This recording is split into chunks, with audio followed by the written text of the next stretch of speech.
परंतु तो जो निर्णय तो मी हातोहात तिथेच फेटाळला होता. खाली करा असं आहे, या शिळ्या भाकरी आहे आणि शिळ्या भाकरी सकाळी खायच्या नसतात. असं आहे की भूतकाळात झालेले विषय आत्ता काढून काय साध्य होणार आहे? मग तुम्हाला कोणी थांबवलं होतं? तुमचे हात लुळे पांगळे होते का? तेव्हा तुमची इच्छा होती करून घ्यायला पाहिजे. आता कशाला सांगताय? सांगून राज्यामध्ये संभ्रम तयार करणे, जनतेच्या मनात संभ्रम तयार करणे. जर वाटतं एखादं आत्मचरित्र लिहून टाका तुम्हाला वाटतं तर. पण मला असं वाटतं असं आत्ता वर्तमानात जगलं पाहिजे आणि भविष्याची काळजी घेतली पाहिजे. आता भूतकाळात हे झालं, भूतकाळात ते झालं, याच्यात काय मिळणार आणि काय निघणार आहे यातलं? पण भाजपची सत्ता आली म्हणून तिघं आपण एक व्हायला पाहिजे असा प्रस्ताव आला होता असं त्यांचं मी तुम्हाला सांगतो, काही फायदा नाही, काही या बोलण्यात तथ्य नाही. काहीतरी कपोलकल्पित बातम्या काढायच्या. तेव्हा का नाही बोलले? जेव्हा तुमची आता सत्ता होती, तुम्हाला कोणी थांबवलं होतं तेव्हाच बोलायला की माझ्याकडे हे आले, माझ्याकडे ते आले? म्हणजे आत्ता हे 10 वर्ष, 12 वर्ष, 15 वर्षापूर्वीच्या घटना, ज्याला काही तथ्य नाही आहे, ज्याला काही आधार नाही आहे, त्या काढून संभ्रम निर्माण करण्याचे जे इश्यूज आहे त्या इश्यूला आता महत्त्व नाही. वर्तमानामध्ये आणि भविष्याचाच लोक विचार करतात. त्यामुळं मला वाटतं या विषयाला काही अर्थ नाही. अमरावती जिल्ह्यातल्या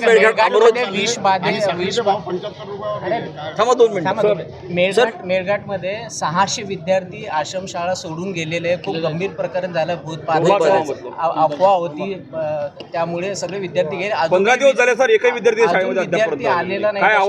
आता आम्ही त्याच्यामध्ये संपूर्ण आदिवासी विभाग, माननीय मंत्री अशोक उईके आणि आमचे सर्व टीम या ठिकाणी या विद्यार्थ्यांचा संभ्रम दूर करणे, त्या विद्यार्थ्यांना पुन्हा एकदा या भूत पिसं हे जे राहतात याच्यावर त्यांचा विश्वास बसलेला आहे तो कमी करणे.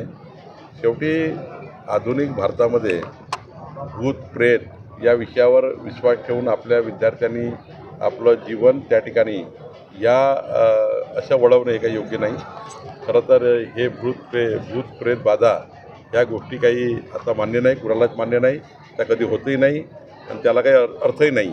त्यामुळं काहीतरी अफवा पसरवून विद्यार्थ्याचं जीवन जर काही कोणी उद्ध्वस्त करत असेल त्याचाही तपास करू, पण विद्यार्थ्यांना मात्र कन्व्हिन्स करून त्यांना पुन्हा शाळेत आणण्याकरता, आश्रमशाळेत आणण्याकरता जो प्रयत्न आहे तो आम्ही करू. सर, अमरावती जिल्ह्यातील महर्षी शाळा जी आहे त्या शाळेत एका आदिवासी विद्यार्थ्याचा मृत्यू झाला आणि 5 विद्यार्थी अजूनही रुग्णालयात भरती आहे. अन्नातून त्यांना विषबाधा झाली. अजूनपर्यंत आदिवासी विभागाने या शाळा प्रशासनावर कुठलीही कारवाई केलेली नाही. आम्ही त्याच्यावर पूर्ण चौकशी करतो आहे. आमचं आदिवासी डिपार्टमेंट चौकशी करत आहे. स्वतः या ठिकाणी पोलीस कमिशनरशी बोललो आहे आणि या ठिकाणी आमच्या जिल्हाधिकाऱ्यांशी मी संवाद केलेला आहे. मी स्वतः आज पुन्हा लक्ष टाकतो आणि ज्यांचं शाळा ही त्या शाळेवर काय कारवाई करता येईल त्यांचे परवाच माननीय मुख्यमंत्र्यांनी मंत्रिमंडळ बैठकीमध्ये अत्यंत कडक सूचना दिलेल्या आहेत. आदिवासी मंत्री त्या ठिकाणी पूर्ण वेळ फील्डवर आहे. तर मला असं वाटतं की या जिल्ह्याचा पालकमंत्री म्हणून निश्चितपणे पुन्हा एकदा पोलीस कमिशनर आणि जिल्हाधिकारी चर्चा करूनच या ठिकाणी मी आता यातून या जिल्ह्यातून जाणार आहे. यापूर्वी पण या शाळेची मान्यता जी रद्द करण्यात आली होती, मात्र आदिवासी विभागाच्या अधिकाऱ्यांनी चिरीमिरी घेऊन परत या शाळेला मान्यता दिलेली आहे आणि कोट्यवधी रुपये शाळेला फंड दिला जातो. मात्र विद्यार्थ्यांकडे कुठल्याही प्रकारची सोयी सुविधा किंवा लक्ष दिलं जात नाही. ते सांगतो की अशा आश्रमशाळा किंवा अशा शाळा ज्या आदिवासी विद्यार्थ्याच्या जीवनाची घडतात, आमचे आदिवासी परिवार आमच्या शाळेच्या विश्वासाने त्या ठिकाणी पाठवतात आणि त्यांच्याची अशा पद्धतीने विवाद होते हे काही मान्यच नाही आहे. या शाळेवर कठोर कारवाई करणे, या शाळेचा लायसन्स रद्द करणे किंवा नियमाप्रमाणे ज्या गोष्टी करता येईल त्या मी सोमवारी मंत्रिमंडळाच्या बैठकीच्या वेळी नक्कीच या ठिकाणी निदर्शनात आणणार आहे आणि माननीय मुख्यमंत्रीजी यांच्यावर कडक कारवाई करण्याचे निर्देश दिलेच आहे.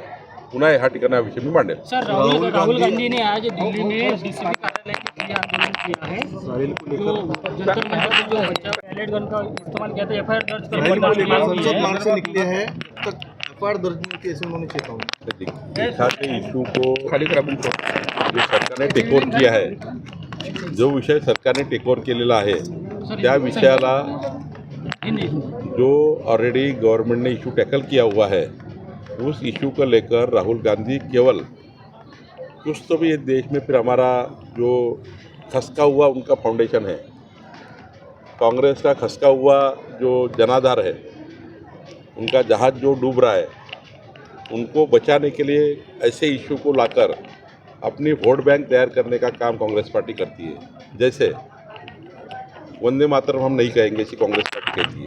हम दो ही उनके जो कड़वे हैं वही कहेंगे, ऐसा बोल रहे हैं। देखिए ये काय के लिए बोल रहे हैं, इनको वोट की राजनीति करनी है, इनको एक समुदाय का वोट लेना है। जो वंदे मातरम नहीं कहना चाहता वो समुदाय के वोट चाहिए, इसलिए राजनीति कर रहे हैं। और वोटों की गंदी राजनीति में कांग्रेस ने 65 साल में देश का बट्टाबोड़ किया, और अभी भी वही चल रहा है। अभी भी वही चल रहा है कि वोटों की राजनीति के लिए वो एक समुदाय के सामने नतमस्तक हो चुके हैं। एक समुदाय के वोट लेने के लिए कांग्रेस पार्टी ने वंदे मातरम नहीं कहेंगे, वो भी कहेंगे तो शॉर्ट कहेंगे, पूरा वंदे मातरम नहीं कहेंगे, ये भूमिका ली है। और देश की भूमिका क्या है, 140 करोड़ जनता क्या कहती है, इस देश में रहना होगा, इस देश में रहना है तो वंदे मातरम कहना होगा। इस देश में अगर आपको संस्कार रखने होंगे, इस देश में हमारी देश की विरासत जो है, हमारी भारत माता ने, और भारत माता को बचाने के लिए जिन वीरों ने जिन्होंने अपनी पूरी ज़िंदगी दे दी है, कई लोगों के बलिदान चले गए, कई घर उजड़ गए, ऐसे वीरों का, ऐसे घरों का अपमान करना, भारत देश का अपमान करना, और केवल एक वोट के लिए, वोट की राजनीति के लिए कांग्रेस पार्टी करना चाहती है। निश्चित रूप से देश की जनता इनको सबक सिखाएगी। आधा वंदे मातरम कहेंगे, केवल आधा ही कहेंगे, पूरा नहीं कहेंगे। किसकी भूमिका है, एक समुदाय की भूमिका है। वो समुदाय की भूमिका केवल वोट के लिए कर रही है कांग्रेस पार्टी, इसलिए ये जनाधार मिलाने के लिए दोबारा प्रयास कर रहे हैं। लेकिन देश जानता है, देश इस सब कांग्रेस की भूमिका को जानता है, काँग्रेस की राजनीती को जानता है। सर पुणे में केंद्राचं सरकार, राज्याचं सरकार या भूमिकेमध्ये आहे। मधल्या काळामध्ये साखर कारखानदारांनी बऱ्यापैकी ऊसाचा गाळप जे आहे डायरेक्ट इथेनॉल तयार करण्याकरता मोठ्या प्रमाणावर झालं। इथेनॉल त्या ठिकाणी मोठ्या प्रमाणावर तयार झालं आणि शेवटी ऊसावर साखर तयार करायचं की इथेनॉल करायचं, हे दोन मार्ग असतात। आणि त्यामुळं काही थोडं जर या ठिकाणी कमी जास्तपणा झाली असेल तर आपल्याकडे आम्ही केंद्राशी बोलू, राज्य बोलेल आणि माननीय देवेंद्रजी बोलतील, निश्चितपणे यातला लवकरच मार्ग काढू। केवळ युवकांचा उपयोग काँग्रेस पार्टीचं राजकारण जिवंत करण्याकरता करताय।